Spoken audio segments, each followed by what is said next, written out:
Lanka. This is Yasmin Yusuf from DecibelLK, and I'm with literally the very first artist who has done a music NFT. Harshadeva Arya Singha! Woo!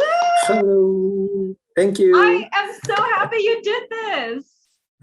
Yes, I'm happy too. I just wanted to get something done because everyone's talking about NFTs and everyone's asking what is this? What's NFT and what's happening? So then I did some research and found out how to do it and just did it in one day. Wow. All it took was just a day? Yeah, it doesn't take much time. It takes time to understand it, but when you know it, it's easy. There's no magic around it, actually. Right. That's very interesting. So what sort of a piece or pieces you have out? Is this just compositions? Have you sung on it? Yeah, so so if I talk about NFTs, NFT stand for non-fungible token. So the meaning of that is, so when you have this non-fungible token or NFT, if you compare NFT with a normal file that you have in the internet, the difference is that the NFTs cannot be destroyed or changed. Rather change, you can't change it. Like if you change it, then it's not that NFT, it's a different. So the good thing about NFT is that, let's say that I have a creation and I upload it to the internet, and someone can download it, change it, or upload it again as their own stuff, right? So that whole problem goes away. If you have a system that can uniquely identify, okay, this is the original piece and it cannot be changed, cannot be downloaded and re-uploaded, so that you have this unique token which can hold anything. It can be art, it can be a music file, it can be a picture, it can be text. So you can hold, like it is a token that represents some digital thing. Yeah. So in my case, it's my song I say that I released this year.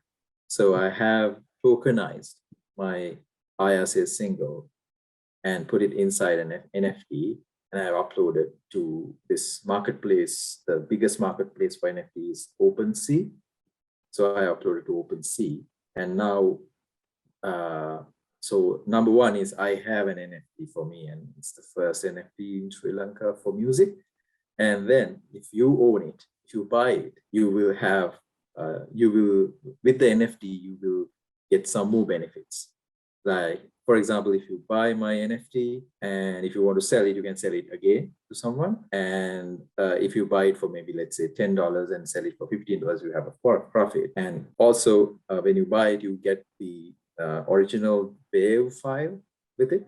Oh, wow. Which I have not released with anything else. And also you will have bragging rights to say, of course, that's automatic. You can say I own I say NFT, which is the first NFT in Sri Lanka, first ever made in Sri Lanka, and there's only one NFT like that. I will not make anything more for that song.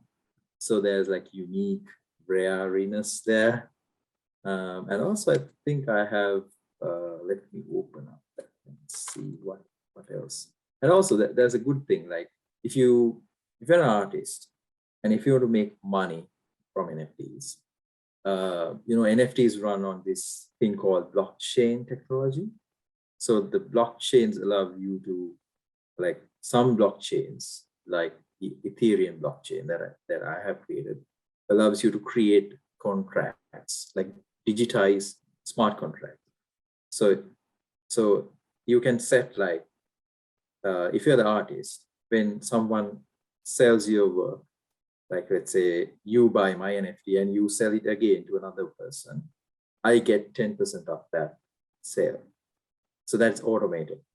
Wow. So stuff like that, it's really good. So usually in music industry or any industry, the middleman can, if like fraud, like do like fraudulent activities and say, we didn't sell 1,000 copies, we just sold 500 copies and bluff and give you less money. But here the system is open, it's transparent. You can go and check who bought what, and then the system automatically gives you money. So that's the beauty about it. So that's why everyone is talking about NFTs, everyone is talking about blockchain, and that's why everyone is jumping on. Which is really good because it's definitely one of those sources of income that's so very good. It's also kind of like a generous system to give back to the artists. Do you agree with that? Yeah, of course. I think just like the cryptocurrencies like Bitcoin, ETH, and everything is like disrupting the industries, like disrupting the banking industry, for example. NFTs will disrupt media entertainment industry. Like, you know, that there are now NFTs that you can buy, which you can use to vote. For example, there are NFTs that are released by sports clubs. So if you're a fan of a sports club, and if you buy that NFT, the sports club regard you as a voting member. Yeah. So that's the uniqueness about it. That's really cool. Like, these kind of stuff you can't do without this kind of like blockchain technology before, because I can buy a ticket and you can steal that ticket from me, or I can copy that and give it to someone else, and everyone's a voting member. But now with this technology, it's really hard to cheat, and that's the beauty of it. And so is this like an auction-based NFT? Yeah, that's a really good question. I missed that. So when you create an NFT, there are different ways that you can monetize it. One is that you can just say this is $100 or $1,000 and sell it off. Second one is you can say it's for sale and you bid, and based on the bidding amount, I decide whether to sell it or not. Third one is you can run a bid for some time and say, if the bid amount is $100, or say some amount that you said, if someone bids for that amount, automatically sell it. Like, it's really versatile and it's automated. So what I have done for IRC NFT is that I have said I'm not setting a price. Let people bid, and if I'm satisfied with the bid amount, I can sell, or I can just keep it. Oh wow! So is there like a deadline for your bidding? No. So I have. This one is an open offer type of a thing. There's no deadline. But I'm trying to. So I'm creating more NFTs for other songs that I have done, and also other songs that are upcoming. And then for some songs I will have a deadline period and let people do that. But for now, actually, I'm testing the waters. You know what's happening. And which is really cool, because you're actually setting like a pretty big trend right over here. And so this is the first one from your camp.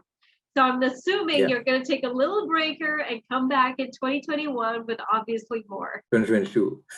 2022, yes. Oh my gosh, sorry.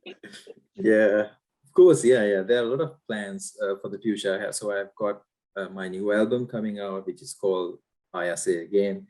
And then, and I missed this part. So I have partnered with this company called Penras, which is also co-founded by myself and some more people. And that company focuses on, this new metaverse projects. Like it does projects around music, visual art, and also NFTs and metaverse, things like that. And that company will focus on the technology business area, where Harshadeva will focus on creativity, because otherwise it's really hard to focus and do work.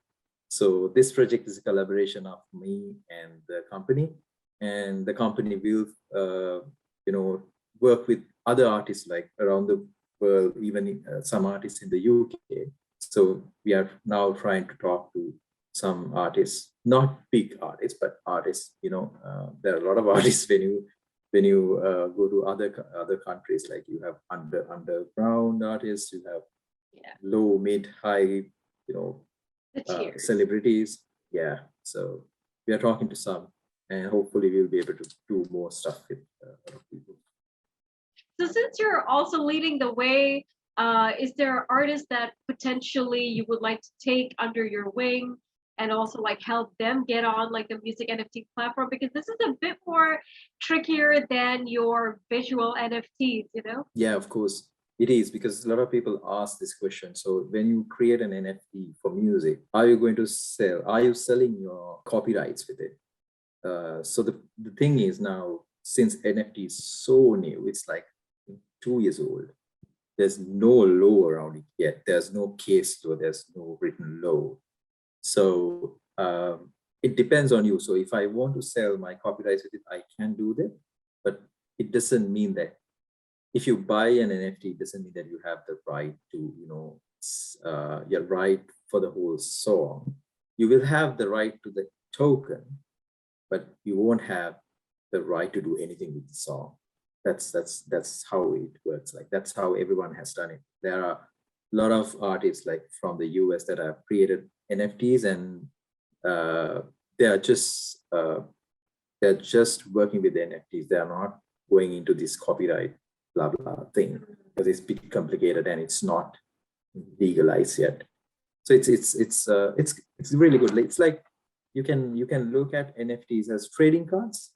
So if, let's say you have a trading card of maybe Sanat Jayasuriya, doesn't mean that you own Sanat Jayasuriya, right? You own the trading card of Sanat Jayasuriya, and it's unique and you can brag about it.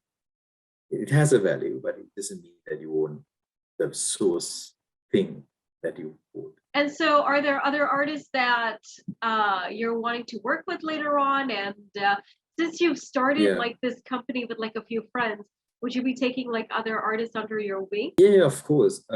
Since yesterday, I've got like 4 calls from different artists about wanting to get into this, and I'm trying to understand how they can work with it. So I'm actually interested in welcoming anyone who wants to work with the company to create their own NFT projects. We can help with, technology, can help with the strategic advice. How should you do this? So the first project that I did is a test, and it shows like how you can,